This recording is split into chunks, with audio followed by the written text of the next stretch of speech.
हिंदू धर्म में 4 वेद और 18 पुराण हैं। इन्हीं में से एक गरुड़ पुराण है, जिसमें जन्म से लेकर मृत्यु तक कई ऐसे रहस्य से पर्दा उठाया गया है जिसके बारे में हर किसी को जानना चाहिए। परिवार में किसी की मृत्यु होने पर अंतिम संस्कार के बाद गरुड़ पुराण पढ़ा जाता है। कहते हैं ऐसा करने से मृतक की आत्मा को मोह माया त्याग कर वहां से जाने में मदद मिलती है।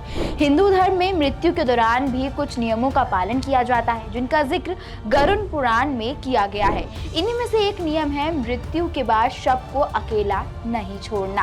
आइए जानते हैं कि गरुड़ पुराण के मुताबिक शव को अकेला क्यों नहीं छोड़ना चाहिए। सूर्यास्त के बाद मृत्यु हुई हो तो हिंदू धर्म के अनुसार शव को जलाया नहीं जाता है। इस दौरान शव को रात भर घर में ही रखा जाता है और किसी न किसी को उसके पास रहना होता है। उसका दाह संस्कार अगले दिन किया जाता है। यदि रात में ही शव को जला दिया जाता है तो इससे व्यक्ति को अधोगति प्राप्त होती है और उसे मुक्ति नहीं मिलती है। ऐसी आत्मा असुर, दानव आत्मा, पिशाच की योनि में जन्म लेते हैं। और यदि किसी व्यक्ति की मृत्यु पंचक काल में हुई है तो पंचक काल में शव को नहीं जलाया जाता। जब तक पंचक काल समाप्त नहीं हो जाता तब तक शव को घर में ही रखा जाता है और किसी किसी को शव के पास रहना होता है। गरुड़ पुराण सहित कई धार्मिक ग्रंथों में इसका उल्लेख है।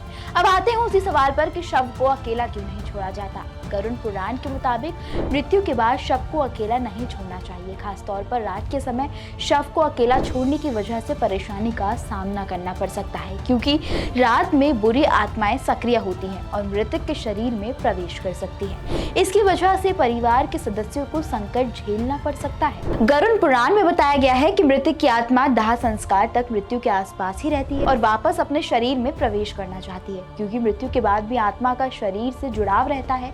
इसलिए शव को अकेला नहीं छोड़ा जाता। इसके अलावा गरुड़ पुराण में दी गई जानकारी के अनुसार अगर शव को अकेला छोड़ दिया जाए तो उसके आसपास चींटियां या कीड़े मकोड़े आने का डर रहता है। इसलिए कभी भी शव को अकेला नहीं छोड़ा जाता और कोई ना कोई शव के पास हमेशा बैठा रहता है। कहा जाता है कि रात के समय तांत्रिक क्रियाएं अधिक की जाती हैं और रात के समय शव को अकेला छोड़ दिया जाए तो मृत आत्मा संकट में आ सकती है। इसलिए कभी भूलकर भी शव को अकेला नहीं छोड़ना चाहिए। गरुड़ पुराण के मुताबिक शव से निकलने वाली गंध की वजह से कई तरह के बैक्टीरिया पनपते हैं। इसी वजह से कोई ना कोई शव के पास हमेशा बैठा रहता है और वहाँ अगरबत्ती या धूप बत्ती जला कर रखते हैं। इस वीडियो में बस इतना ही। अब आप जाने गए होंगे कि मृत्यु के बाद शव को अकेला क्यों नहीं छोड़ना चाहिए।